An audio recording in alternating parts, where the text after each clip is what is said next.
Privyet. Hello everyone.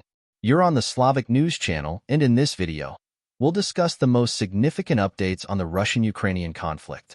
We have a lot of interesting updates, so let's begin. According to the information we have, Zelensky recently visited Kharkiv and the Kharkiv region. He planned to visit Volchansk and Lipetsk to take photos and make videos to show that everything is okay. However, during his visit, Russian bombings accidentally targeted the areas where Zelensky intended to make his appearances. After a heavy explosion, Zelensky and his team decided to return to Kyiv. Today, Ukrainian sources are spreading rumors that Zelensky might be severely ill, wounded, or even dead, as he hasn't appeared in any videos for 3 days. The videos that were published featured his double instead. Regarding the situation on the ground, Germany and Denmark have transferred 8 Leopard tanks with spare parts to Ukraine. The U.S. announced a new military aid package worth $200 million and is planning another one for $1.5 billion.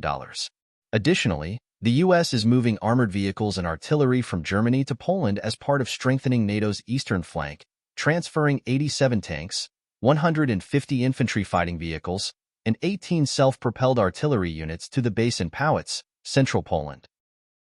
On the ground, we have additional gains and changes. In the vicinity of Rabatina, we've seen geolocations published by the 67th Mechanized Brigade of the Ukrainian Armed Forces, showing FPV drone strikes on Russian positions. Most mappers have adjusted their maps to reflect these changes in the northwestern part of Rabatina.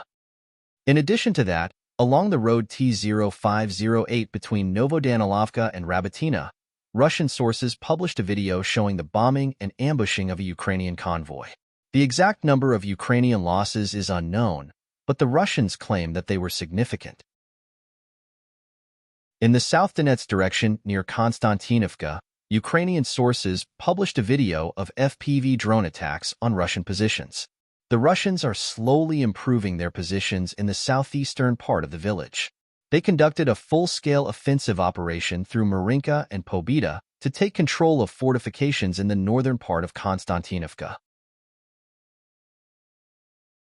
In this video, we can see the Russian attack on the northern part of Konstantinovka using significant number of armored vehicles.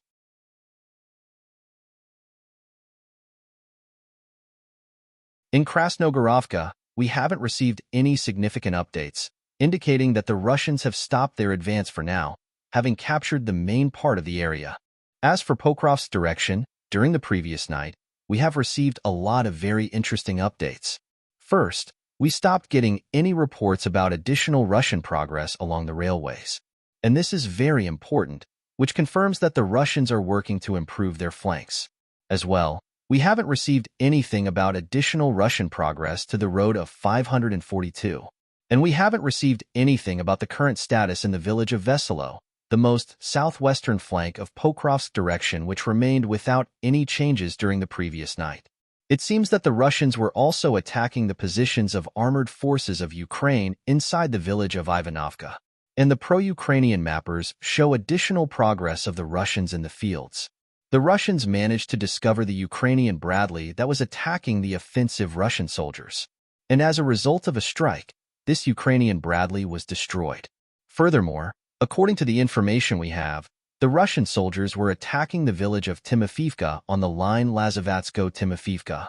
We have just one geolocation that was published by the Ukrainians. In this video, we can see the Russian tanks that were moving from Lazavatsko-Timofivka. And one of the episodes of that video was geolocated in this place.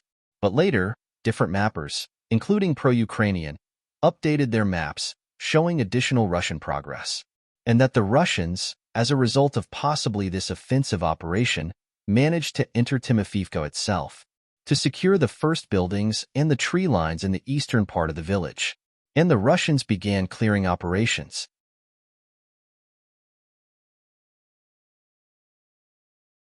In the Toretsk, New York agglomeration, the Russians have made significant progress. They have secured the village of Zaleznaya and control around 50% of Pivniknaya. The Russians now control the entire Pionarov Avenue and Lenina Street, concentrating their forces for further advances. Russian forces have been active in the fields between Chasiv and Torsk agglomeration, possibly preparing for an offensive across the Seversky-Donetsk-Donbass Canal. They have been bombing Ukrainian forces heavily. However, there are no significant updates on Russian progress in Chasiv. In Razdalovka, pro-Ukrainian sources and neutral mappers confirmed additional Russian progress in the northern part, with fields captured and secured by the Russians. They are likely to move further towards Perezhny in the coming days. In the Kupian direction and Kharkiv area, there have been no significant changes, just regular military activity. The Russians are preparing for further operations in the vicinity of the aggregate plant. And that's it for this update. Slavic News Channel condemns any violence in the world. Thanks for watching and please like and subscribe.